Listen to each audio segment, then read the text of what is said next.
one time for the city. Yeah, same aura as before. The smoke got blowing orange laws, meaning you pursue at your own cause. Last of a breed to do it how we was taught. Gods in the rafters covering you and your. All right, here we go. Salute to Knicks Nation on this Friday afternoon. Oh, y'all thought it was over after the parade. No. We got another special edition of KFTV Live. CP The Fanchise in here, hanging on to my voice with a single thread. But on today's show, this is our Knicks offseason guide. The offseason has officially kicked off. You got the NBA draft next week, free agency July 1st. So we are going to break down the most important decisions as it relates to the New York Knicks with ESPN front office insider Bobby Marks. So hit the like button, hit the share button, and subscribe to the channel. Bobby's going to join us in just a little bit. But I want to say, man, salute to the Fanchise channel members. Salute to the replay gang, of course. Let's get into it, man. Absolutely, let's get into it, man. Salute to everybody in the chat. As you see up on my screen, what a day yesterday at this championship parade. If you were able to be here in New York, it was a W for New York, man. Just an absolute amazing day, and it was an honor to be a part of, and an honor to be part of the City Hall ceremony where the champs were given the keys to the city. And as you see on the screen, the Triple Crown, the Eastern Conference Championship, the NBA Cup, and then the elusive Larry O'Brien Trophy. No longer elusive because the New York Knicks have captured it for the first time in 53 years, man. If you guys were at the parade, let me know you're taking the chat. Let me know if you were there in the chat. If you guys were at the KFTV watch party, the parade after party, they said it turned into a block party over at Clinton Hall Fight Eye. So shout out to everybody who was there. I had to get there a little bit afterwards because I was at the City Hall event. They said the Stratocaster pulled up. He was, signing autographs, kissing babies and whatnot. Shout out to everybody that was there, man. Yesterday was just, just heart-filled emotions and sincere gratitude for the team. We're super proud of the team, their accomplishment. And this week is the 9th year anniversary of KnicksFanTV. So this, again, was a culmination. It was just everything, man. All the love that we saw along the parade route, all the love that we saw at the watch party, at the after party. It was just heart-filled. Yesterday was a mission. It was a journey. But every step we took, every person we ran into, it was just a beautiful thing just to feel all the love for KFTV and the number one show for the fans, by the fans.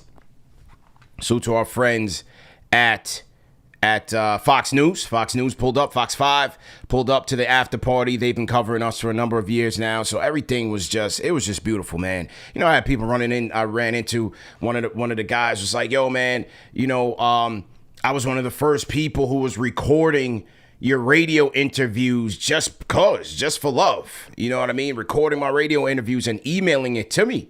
And I remember that. And I think Teofil is his name. I said, man, thank you so much. And it's so crazy that within the sea of millions of people, there were 2 million people there. Along the journey, you're still running into people who you knew. Like I ran into Danny B.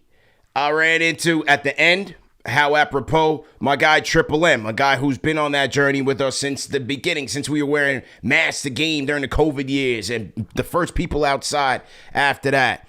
Anthony MSG, Caleb Silver. I don't want to name names because I don't want to forget people, but it was just great just to see the people who've been with us along this 9-year journey, and in the sea of people, 2 million people.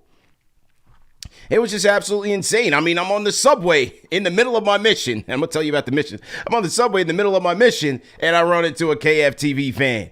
Guys hanging from here, there, and everywhere, scaffolding, rooftops, garbage trucks. I wouldn't have done that, but, that was the ingenuity of the Knicks fan. People hanging out on garbage trucks just to catch a view. Some people was just hanging out just to hang, and they was not seeing anything. That is how crazy it was yesterday. So, man, if you was out there, salute to you guys. If we saw you out there on the road to the mission, salute to you guys as well. Because yesterday was just a beautiful day, man. It was just a beautiful day for New York. So it was just insane, man. There was so much love out there. And like I said, the ingenuity, it's crazy, man. I was speaking to, one of the players' family members, and I said, yo, listen, man, like, I don't think these guys will ever comprehend what they did for this city and for this fan base. I don't think they will ever fully comprehend it. Because we are so proud. And my cousin from Jamaica called me up. He said, yo, this celebration is going to be going on and on and on. I said, yeah, you're right. It didn't just end yesterday. We're going to keep it going and going and going. But nevertheless, man, yesterday was not for the faint of heart. I'll say that to say. It was a survival of the fittest situation out there. If you were motivated, you were able to withstand a lot of the elements. But, like people saying, I'm bringing my kid. There was no way I was bringing my kid into that yesterday. It was way too much. Especially if you had plans to, like, get on the parade route. People were complaining. And look, I was fortunate enough to be at the City Hall event. So my goal was to get to City Hall. I didn't really care to be on the parade route. I wasn't really, into lining up at 4 o'clock in the morning to go see these guys come down the street in a truck. Like, that wasn't my thing. I wanted to be at the event, see the ceremony, clap them up, give them a standing ovation that they deserve. But the people that, had those intentions, some people got turned off, got turned away. I think, yes, the parade is a tradition down the Canyon of Heroes and all of that, but I think we've outgrown that just as a population and the popularity of sports. So knock on wood, if the Knicks are able to do this again, they got to consider expanding the parade route so that everybody can attend. You had kids, and the high school kids had to take the Regents exam, so they couldn't be there. So think about that, and maybe ending it at Madison Square Garden. You got a 19,000 person event. But, for the people out there, it was pandemonium. It definitely was. And even for me, like, getting to City Hall, I had to fight for my life just to get access. Me and the wife. So you had to be aggressive, man. I'm not going to lie to you. You had to be aggressive to get to where you wanted to be. And so if you got there, you were rewarded. We got to see the parade route coming into City Hall, which was beautiful. We got to meet a lot of people. Antoine Mason, my guy Antoine, man. That was one of the people who I ran into at City Hall when I got there. You guys know what Anthony Mason meant to me. So to see Antoine there, one of the first people, after we went through the mission, one of the first people to say what's up. That meant a lot to me, man, to have him there. And then, me, him, and the wife were there having a moment. It was a beautiful thing, man. Antoine was definitely in the building. So, like I said, there was plus sides to the parade for people who were able to handle it. And then I understand that they were negatives for people who couldn't get there. And again, this was not a place to bring your kid unless you had, like I said, I wasn't going to bring my kid unless I had a structured situation. But I already knew it was going to get chaotic. It's the first parade ever for the Knicks and the first championship in 53 years. You knew it was going to be chaotic.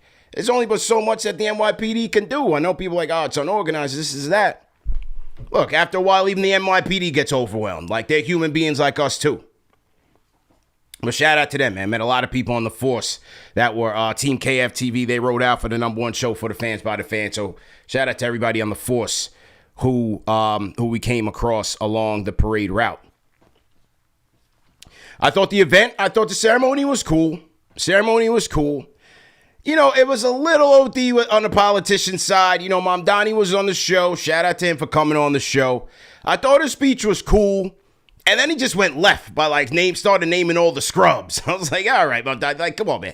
We don't need to hear about Jared Jeffries and the guys that were part of the doom and gloom years. You know what I mean? Go back to 94, 99. Start naming some of those guys. Harper and Mason and all those guys. He went a little bit left when he started naming Porzingis and all that.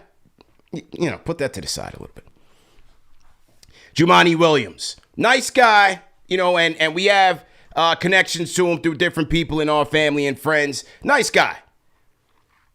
He went a little overboard. He mistaken Jalen Brunson for Jaylen Brown. It was a little too hype. We didn't necessarily need pep rally at that point. You know what I mean? And I'm sure Jumaane watches the show. It's nothing personal, but it's just a little bit overboard. So thought it was a little too much with the politicians. We didn't need to hear from like the comptroller. Like nobody know. Like we want authenticity. Let me hear a cat. You took away a cat speech. A heart speech would have been cool. Alvarado could have been cool. You know what I mean? Like Alvarado could have been cool. I would have loved to hear like Patrick and Walt get up there as the legends. You know what I'm saying? Alicia Keys came out. I thought that was cool. I thought all that was cool. But yeah, the event was cool. Jalen, good speech. Good speech by Cap to seal it. And then they had Alicia Keys come out. Then they had the confetti and all of that. So it was cool. It was cool. So salute. Yeah, I didn't say it was a bad speech. The mayor's speech was good. But I don't think we needed to hear about all the, Tony Douglas and all that. We didn't need to hear that. That's all I'm saying. That part was like, But and then again, like, after the mayor, we didn't really need anybody else on the politician side. Nobody really knows them like that as, face-wise. Unfortunately, a lot of people are not up on the civic engagement as they should be. So you didn't really need the comptroller or the lady like, Nixon 5, all that. Nobody was really buying that. So it was just funny, and then, Dolan and Mamdani've got beef. So I was watching Dolan, I'm watching Mamdani, their interactions, Definitely wasn't taking pictures during the key to the city. Dolan said, "Give me my key." Dolan smiled in the camera. Mamdani smiled in the camera. So, after all the politicians, Dolan said, "Enough of this." That was hilarious. And then, I didn't, Dolan still getting booed. I was like, I was not really with that, man. I was like, why y'all booing Dolan? He got us a chip. Mission accomplished. He got us the guy that got us the chip. Why are we still booing Dolan? I thought that was old news. You know what I mean? I thought that was old news. Yeah, my man started naming Jared Jeffries. Like, I'm not really trying to hear that, bro. I'm not really trying to hear about no Jared Jeffries. But good job by the mayor either way. Good job. Like I said, he started off hot. He was guns blazing. He definitely came in hot. But after that, I was like, It was a little off key, if you get what I mean. It was a little off key. So, but either way, good parade and a great job by the New York Knicks in commemorating this championship celebration. Now, as I said, back to business. Joining me on today's show, he is the ESPN's front office insider, and we're going to break down the Knicks off-season with our guy, friend of the program, Bobby Marks. Mr. Marks, how are you, sir? How you doing, buddy? I'm on cloud nine. I am on cloud nine. You texted me the other day, congratulations, man. I've been getting congratulations all week. And I guess every day that passes, it gets a little bit more real. Like that first night, I was like, I can't believe this. I'm watching the parade and people are like, I can't believe this. And then, so maybe banner night, it will really hit me that they've really accomplished this, man. Yeah, it's you should be. Listen, I know you're not on the court and you didn't hit the game-winning shots at the end like OG did in game 4. Yeah. But listen, you have been on the ride for a long 9 years. Well, longer than that, but with this channel, 9 years. And it's funny, when I wrote my off-season article, I went back and looked at Leon when he got hired and his comments, and that gap from 2013 to 2020 was not pretty. So, but you, Knicks fans and yourself, who produces terrific content, should all have a small part in this and should feel really proud, because it is a great. They can never take it away from them. Cannot. They cannot. And when you look at all the rankings for GMs and what different publications will make them, and of course they'll put Presti up there, they'll put these guys, but most of the time when I look at the top 5 or so, it's the guys who had the luxury of picking in the lottery. I think Leon is the best because of the work that he had to do along with Brock Alla in the front office in reorganizing the chairs, if you will, into a real contender. Well, I mean, and every team does it differently, right? As far as how, and there's there's no perfect way, or there's the way you think. And I think the ability when he gets hired in 2020, the ability that he already had a network of people that he represented, whether it had been Jalen or Josh or Carl, certainly through CAA and everything. So there was already a familiarity and then living in the South Jersey area and these guys playing at McHale at Villanova, a familiarity. So you know what like the plan is, right? Now it's a matter of can you go out and execute it here. The ability to trade for 4 out of your 5 starters. They joined Toronto as the only team NBA champion to do that as far as that 18-19 Raptor team, and they became the first team ever to have 5 starters that debuted with a different team when you add Jalen in the mix there. So it is remarkable as far as because you don't know. You trade for a player, and I think there was probably there was insight as far as who they were as personalities. The personality, listen, there's a lot of guys who can play in this league, right? I mean, there's 450, but there's the personality part of it, and then there's the buy-in, and there's the sacrifice, and you had to go through, the Indiana series the last 2 years with OG and the hamstring 2 years ago, and then last year falling short, and then it's like the bench, and then listen, they made a controversial change. Yes. When they fired, when Tibbs got fired, and it's similar to what the Yankees went through when Buck Showalter gets fired. Joe Torre takes over in '96, and you go out and you were able to win a championship because the period of time this season when they went through that slump, and I remember them going, they had that really bad period and they were playing Brooklyn, I think. And I'm thinking like when we're talking, like we have a group text with our ESPN group, we're like, is like Mike coaching for his job here? Right. They go out and blow out Brooklyn. And even after when you get down 2-1 to Atlanta, you're like, well, wait, like this thing ends. It's not going to end pretty and everything like that. But yeah, it's a credit to Leon. It's a credit to all the people who work in that front office who I know really well. Brock has done a great job, really just kind of around the margins and stuff. Certainly with the Towns trade and some of all the trades they've made and everything. So yeah, it's a big credit. And now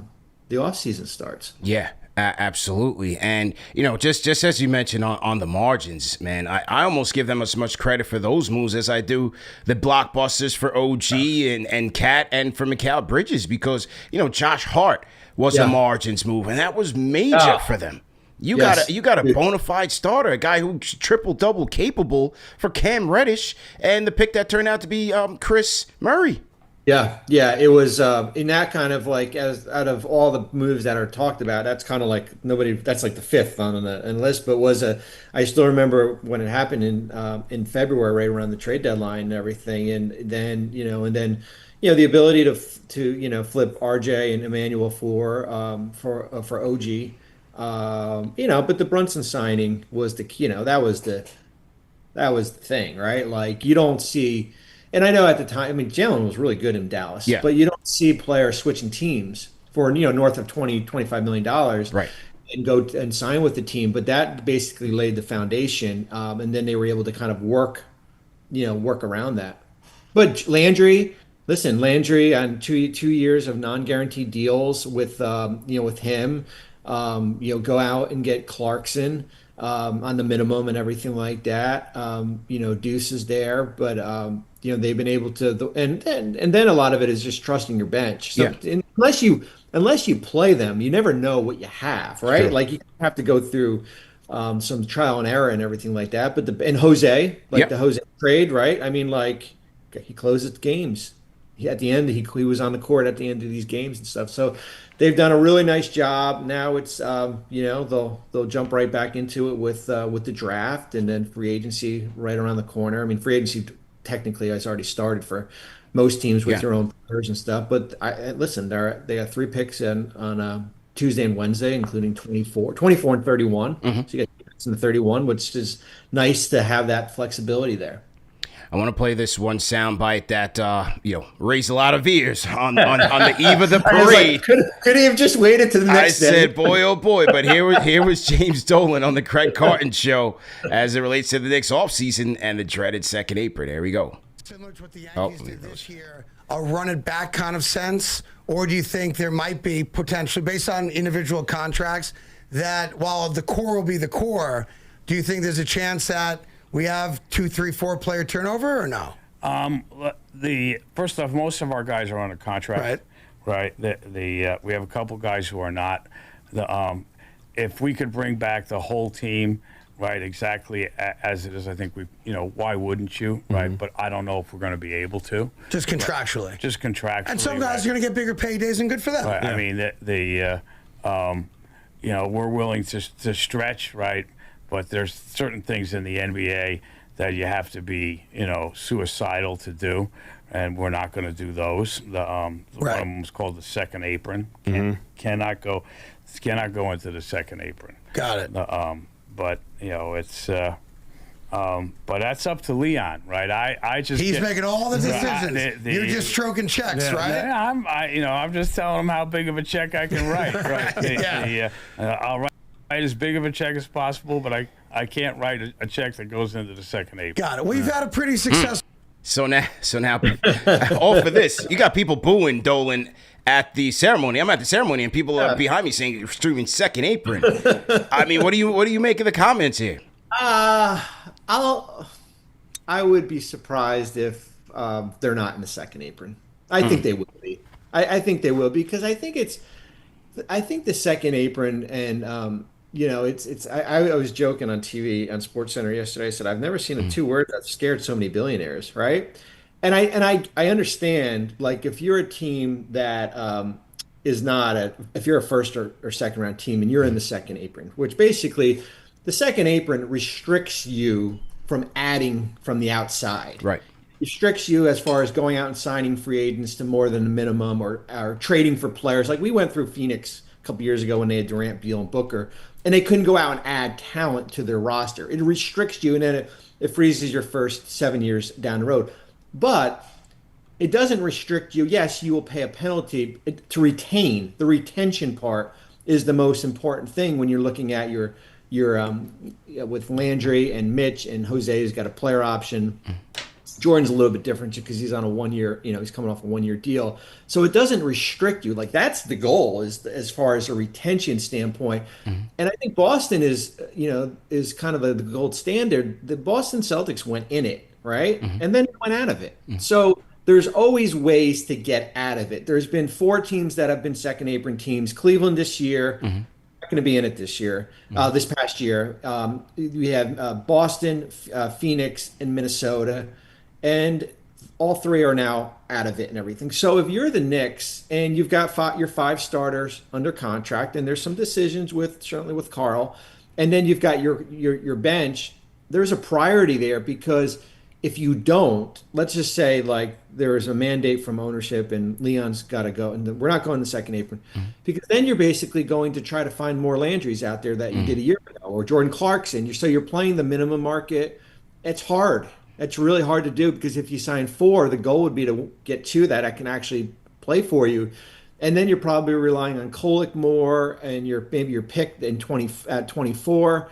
It's a hard process to go through. So you could go out, Mitch has got bird rights, so you can sign him for whatever, up to 5 years. I think his number is probably like 12, 13, somewhere right now. There. Andrew's got early bird, so you can sign him for 2 years. You can sign him up to 15. Listen, before, during the season, I probably thought he was a minimum guy again. And, is it $8 million? Is it $6 million? It's somewhere.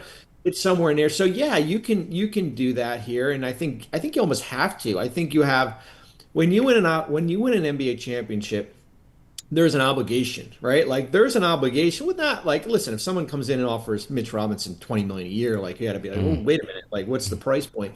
But I do think if it's something manageable, I do think there's an obligation. I remember I was watching one of those old 30 for 30s on the Bad Boys, and Detroit comes off a championship, and then they had the expansion draft back then, and they left Rick Mahorn unprotected.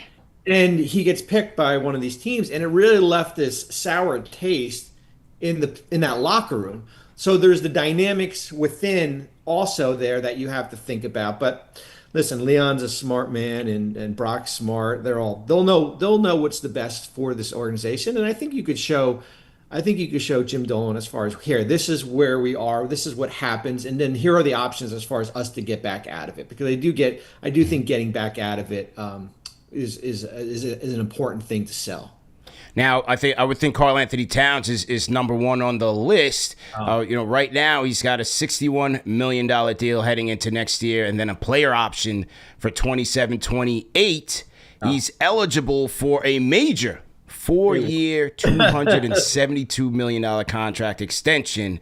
What does your gut tell you on Karl-Anthony Towns? I think it's a matter of it's hard for me to think that the Knicks will write him a blank check. But I think he's earned an extension. Now, what is the number? I get nervous when in the track record of players in their 30s, when that contract ages out and you're making 35% of the cap is a big number. Like, it doesn't age well. So I think it's a matter of like what's the compromise? Is he willing to take a compromise? And if he's not, is he willing to go into free agency in 27, with that player option there and see what the market is? The market will be better, but I don't see a team spending $55-60 million on him, because then you also have to look at it. Okay, we have Josh is extension eligible too. Like if I were the Knicks, like he's got that team option there, like I would be like, either we're going to rip that thing up or we're going to do something else with that here. So Josh's extension, I think his date is in August. And then you've got, next summer, Jalen, right? Like, So yes, it does. It will start adding up more. Jalen's number will almost, go from like 43 in that player option year to like in the 60s and stuff like that. So yeah, I think you have to have an eye on as far as where your finances are going. But I do think there's got to be a compromise as far as what Karl's, because at the end of the day, there's been a lot of sacrifice, right? Yeah. There's been a lot of sacrifice, and certainly Brunson started it, Mikhail a little bit as far as what he did last year. And then, OJ will be up again eventually. So it's like, you want to keep the train going, but there has to be some, the financial implications long term there. I would have to think, I would hope, not knowing him, but seeing him as kind of a team guy, seeing what Brunson did, hopefully Karl kind of makes a little bit of that similar sacrifice in an attempt to kind of keep this core together and keep their championship contender window open. Yeah, and I think it's, if there's one thing with the CBA, it's been like this forever, but like when we kind of put it, like we label guys, they can earn the max, right? Well, now it's all of a sudden, it's almost like sometimes you wish there wasn't a set number where you're saying like, hey, he can earn 272. Well, it would almost, from a psychological standpoint, it's like, and if he doesn't, people are like, well, he didn't sign for the max. It's like this whole, I think Karl's a max player. But these numbers are getting so big as the cap grows and everything like that. And to pay somebody, $70 million, 3 years from now, I don't know.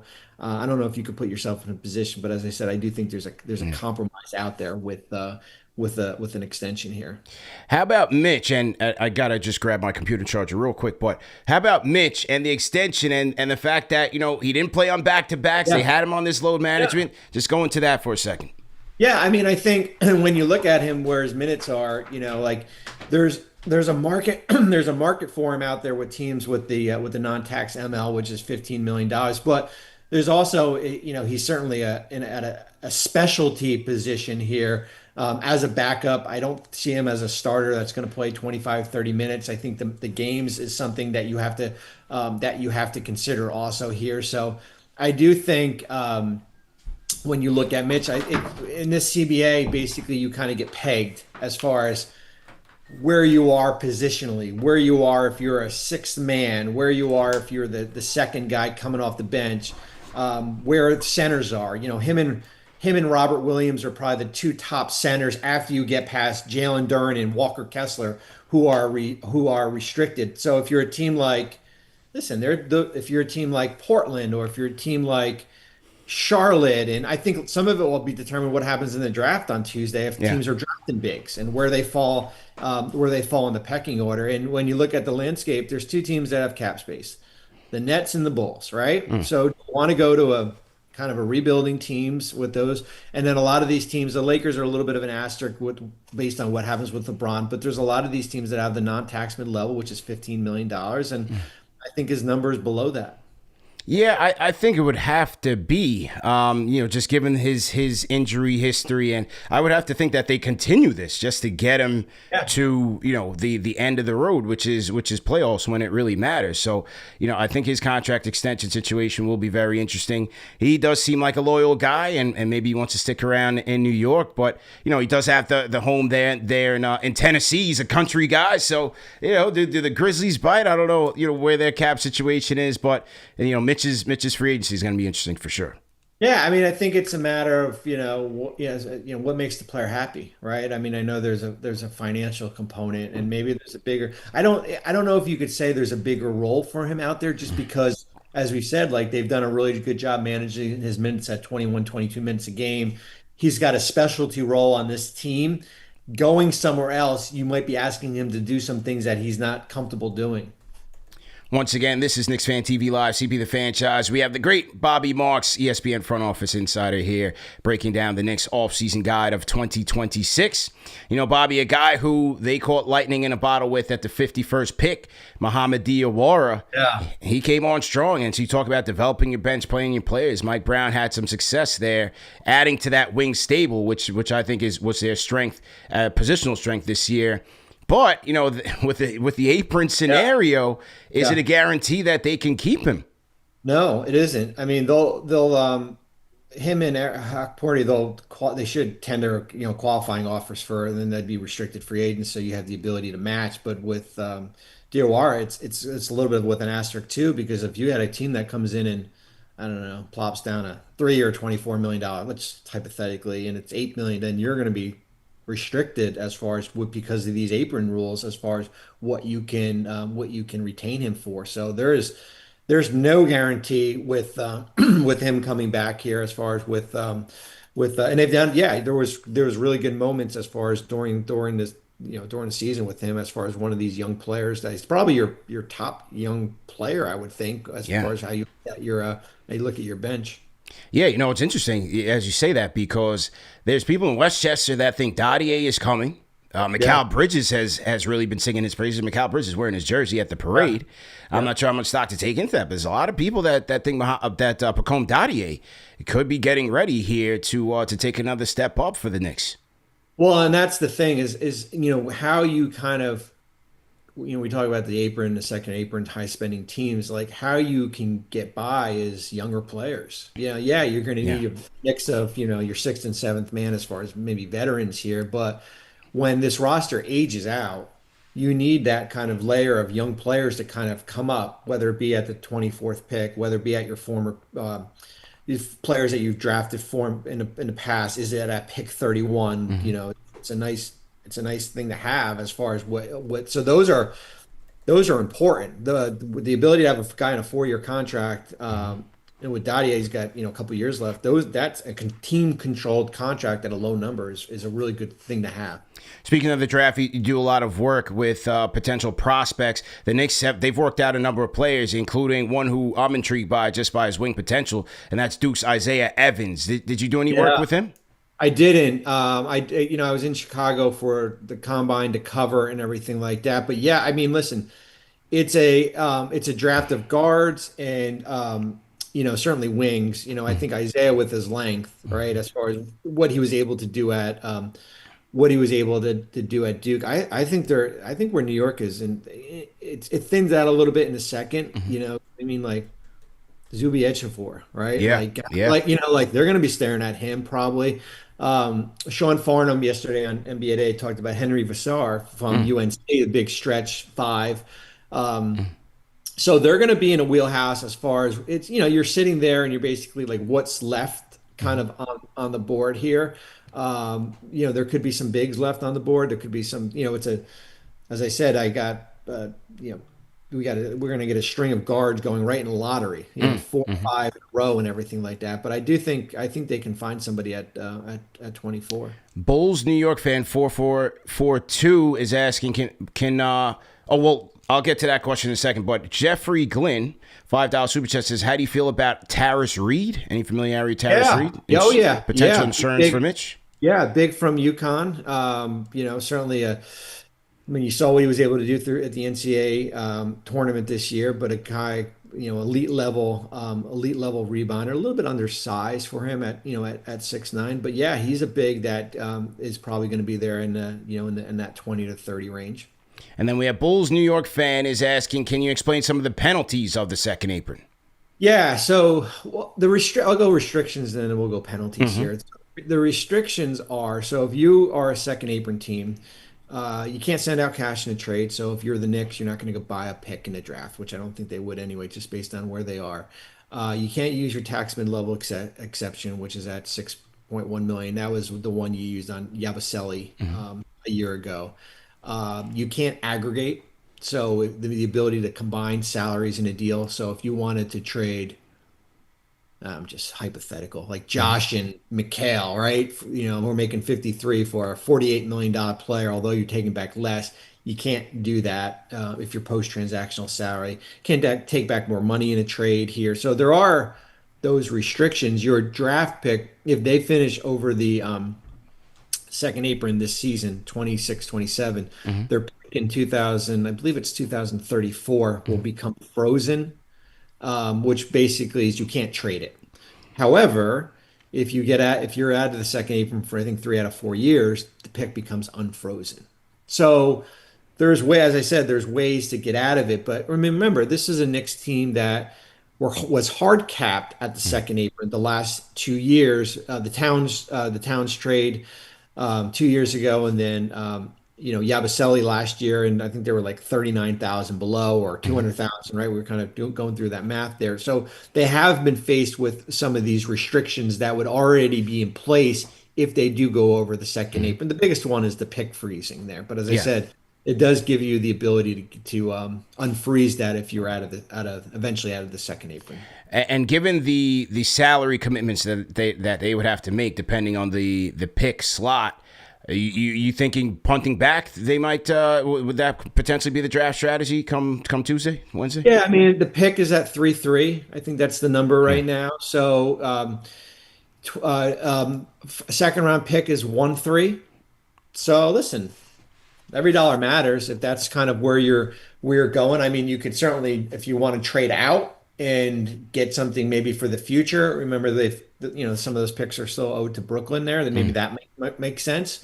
And go ride with the 31st pick. So you basically have a $2 million savings. So that's certainly an option that you could look at. I want to go right before we close with SBC.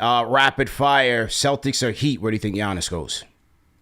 I think Miami. I think, listen, they've got the 13th pick in the draft. They've got some future picks. They've got some of the young players with Ware and Jaquez. Hero, certainly would be the big contract that you need to go.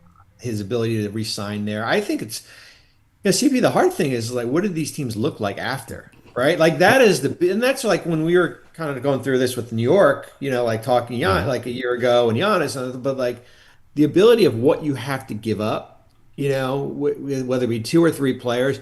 Boston's interesting because I would think it would have to be Jaylen Brown. So you're swapping Brown for Giannis, changes the style you play, of course, with that. So I'm still leaning towards Miami as far as listen, for the sake of all of us, I hope it gets done by the draft so we don't have to go into the offseason and it's like end it? We're lingering here. And I think for Milwaukee, I think you'd like to know if you have another lottery pick on Tuesday night. Yeah. What does the team look like after? This is why I didn't want the Knicks to trade for, and I'm glad they won the championship. He's another one of those guys who's in his 30s and isn't going to sign for 35. And he's a he's a top 5 player.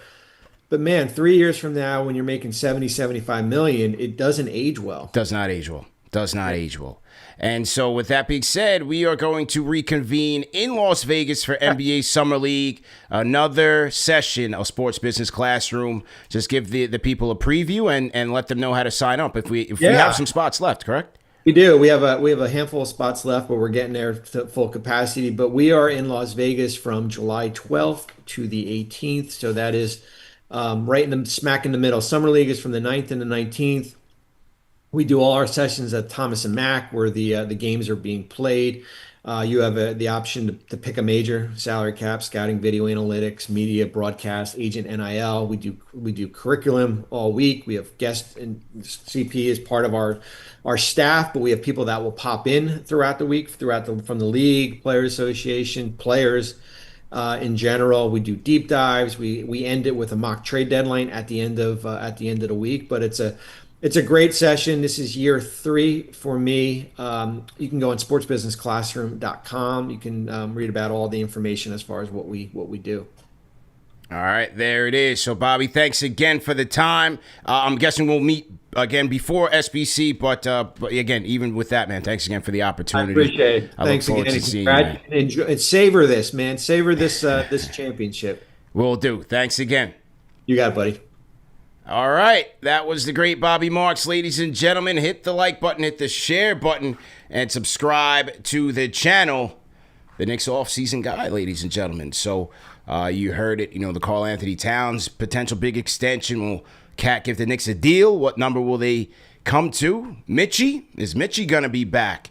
Landry Shamet. I think Shamet might be out of there. I don't know, man, because... could he get a taxpayer mid-level or even a non-taxpayer mid-level? We'll have to see. I think he potentially could. I think Shamet could be a casualty here, but he did what he needed to do, man. He came in, he persevered through multiple shoulder injuries, and became a major playoff riser and contributor. So I think they'll sign Cat. I think they'll get Mitchie back, and Landry Shamet could be gone. In the draft, I do think they will punt back for future years. Maybe not both, but one of those I think they will punt back, either to save some salary or to just, save for some future prospects. Does Kolek get another shot at being the backup point guard or being one of the point guards in the stable where, you let Shamet or Clarkson go? I think Deuce could get traded. I think Deuce could get traded, so... We'll see, man. They have a lot of decisions to make here. A lot of decisions. We'll have Ian Begley on Monday. We're supposed to have Ian today. We rescheduled. We'll have Ian Begley on Monday. So shout out to everybody in the chat, man. I'll take a couple calls before our boogie. Salute to everybody in the chat, man. Happy Juneteenth. Happy Emancipation Day to all those out there, man. Salute to you guys. Vic from the Sty $5 Super Chat says, salute. How crazy is it that the Knicks are having talks about how to gear up for a potential repeat? Leon and Mike established a winning culture. Absolutely. $10 super chat for the Rhyme Animal. Chuck D says, I can't believe the haters hold a 53-29 record against us. These fools out there trying to pack this chip away ASAP. I'm going to sip this for a half decade. Adam Silver playing with fire on gambling and aprons. Yeah, man. We got it. We definitely got it. Definitely got it. Listen, I want to keep this whole team together. I said it before they even went into the playoffs. Keep the core together. We're not breaking nothing up. Keep the core together. Yeah, and we had to have patience. Look at what patience got this team and got us at fans. A championship. The Bridges trade. Let it marinate. You can't grade a trade every game. If he has a good game, it's a great trade. If he has a bad game, it's a bad trade. Let it marinate. You got it for 2 years. And he got you to the chip the first year. Almost got you to the chip the first year. Second year, he gets a chip for you. F the picks. Shout out to Haiku Homie, $5 super chats from CP Black to the Fanchise. You remember that? That was all the way day one. CP for being the spirit of the Knicks franchise. You're my favorite content creator by a landslide. What a year. Shout out to the Haiku Homie, man. Always appreciate it, man. Shout out to everybody who submitted a super chat. Somebody in the chat said, CP, back to work. Back to work, man. She thought it was over. We went down to Canyon of Heroes and, we just vanished into the ether. No. We got to talk draft off season. We're going to be doing a draft show at 5 o'clock, hosted by our guy, Chris LeBron, co-hosted by our guys at No Ceilings. We'll go deeper into the prospects for the Knicks at 24, 31, and 55. Some guys to take note of, do your research on. So make sure you can tap into that. All right, I got to go rapid fire. It's my mother-in-law's birthday, man, so I got to make moves and get busy. But I just wanted to come on here, great show, give you guys my review of the parade and all of that. Knicks State of Mind, go ahead, you up first. Rapid fire, please. Yeah, what up, CP? Just wanted to say, first time, long time, man. Thank you, man. Made the trip out from Cali Nice. You went to the hit the parade? parade. Yeah, what'd you think, man? What'd you think, man? Being from Cali, man. Yo, well, I'm originally from Yonkers, Okay. but left in '96, but went back, man. And we got there literally off the train, arrived at 7 a.m.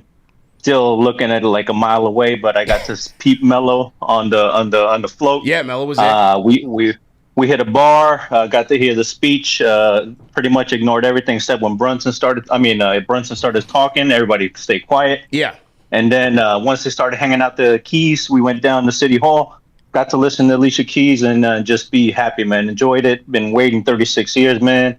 Words can't explain. That's good, man. That's good. Sound like you had a great experience. Shout out to you, man. Now I'm glad you got that to experience that coming in from Cali, and you made it worth it, man. Good stuff. Good stuff. JG, go ahead and unmute your mic. Rapid fire, JG. Hey man, how's it going? Good, man. How you doing, man?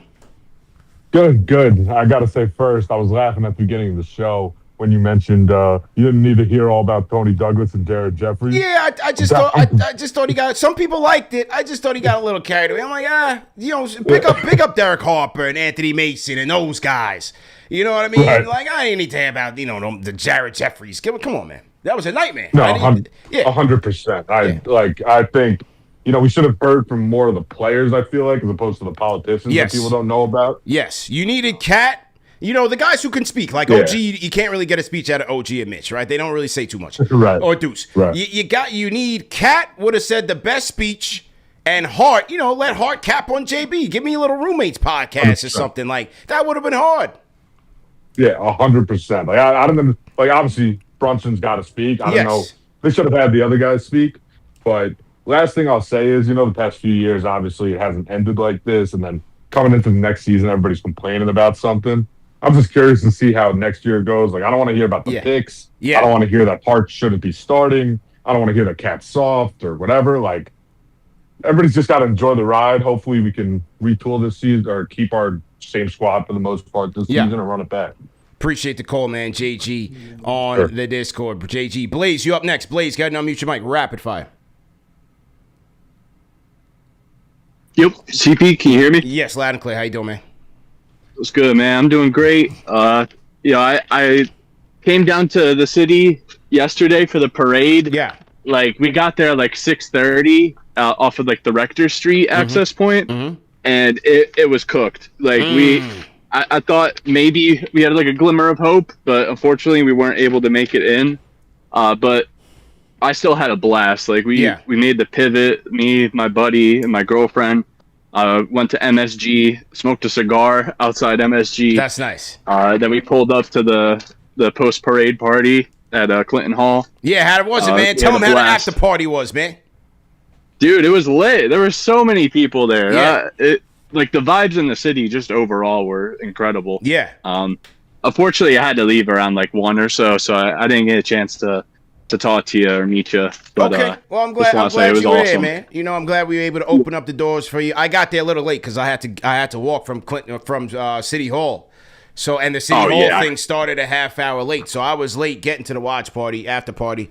But, everybody there was in great spirits and had a great time. So glad you did as well.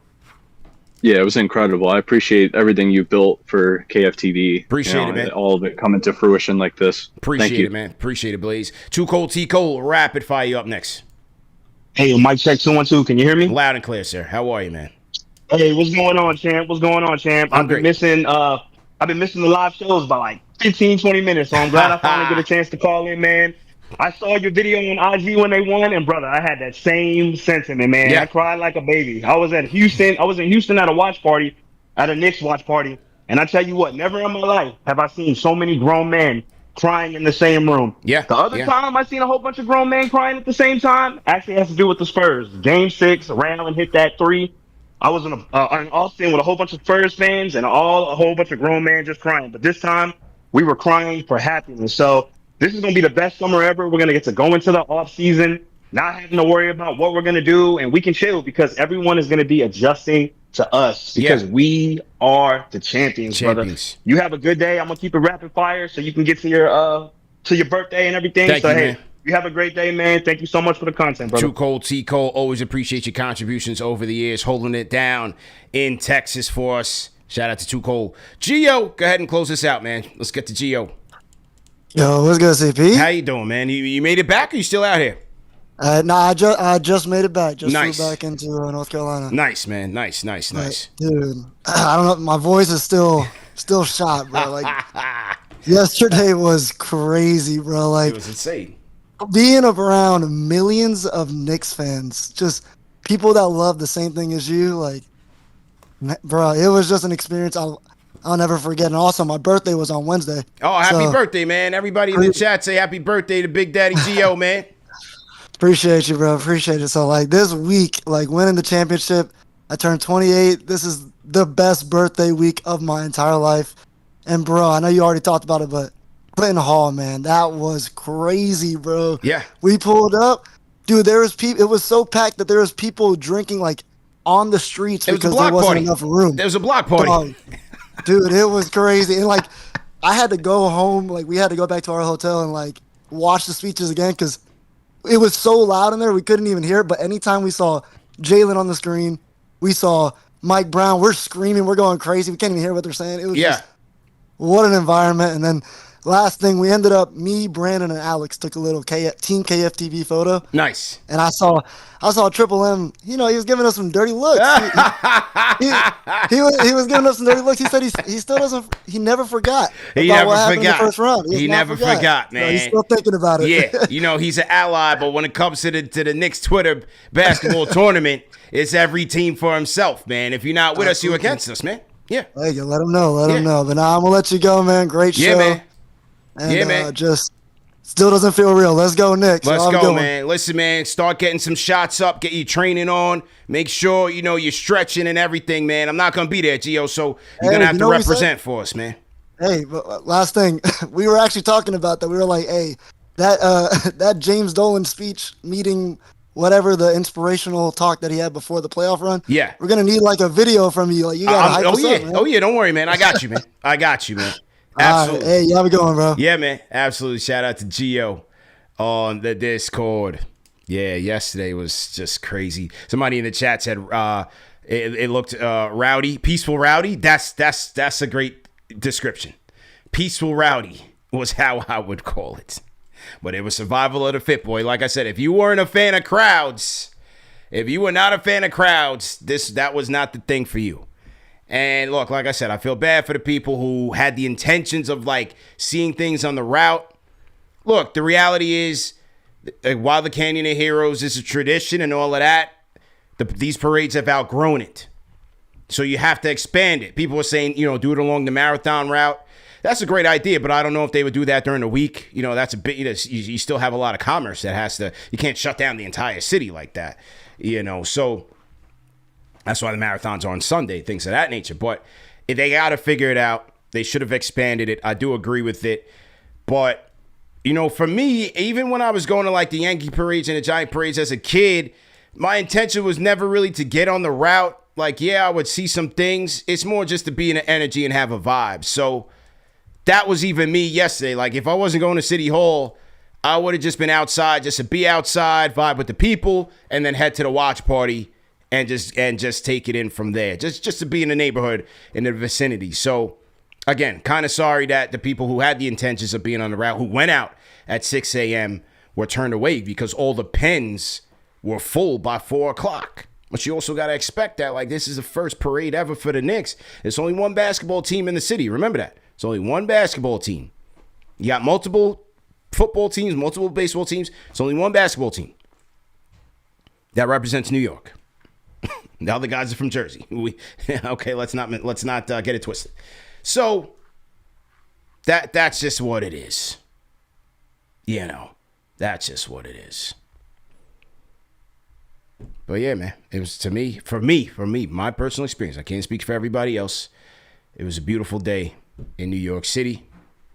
I love to see it. I love to see the culture on display. I love the KFTV love that we got to experience. And I mean, look at this. You got people sitting. I don't even know where these kids were sitting at. You literally had kids standing on top of a garbage truck while garbage fuel.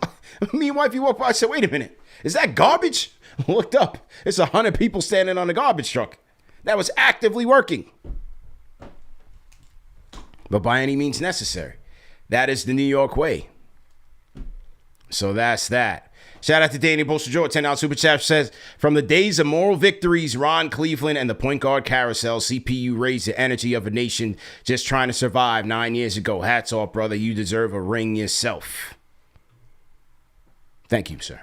That's all I can say is thank you. But the work isn't over, man. We keep it going. We'll reset and get to next year and figure it out. But it was just beautiful, man. Salute to everybody. Shout out to you guys for tapping in with the number one show for the fans, by the fans. For 9 years. 9 years running, man. You guys have held us down.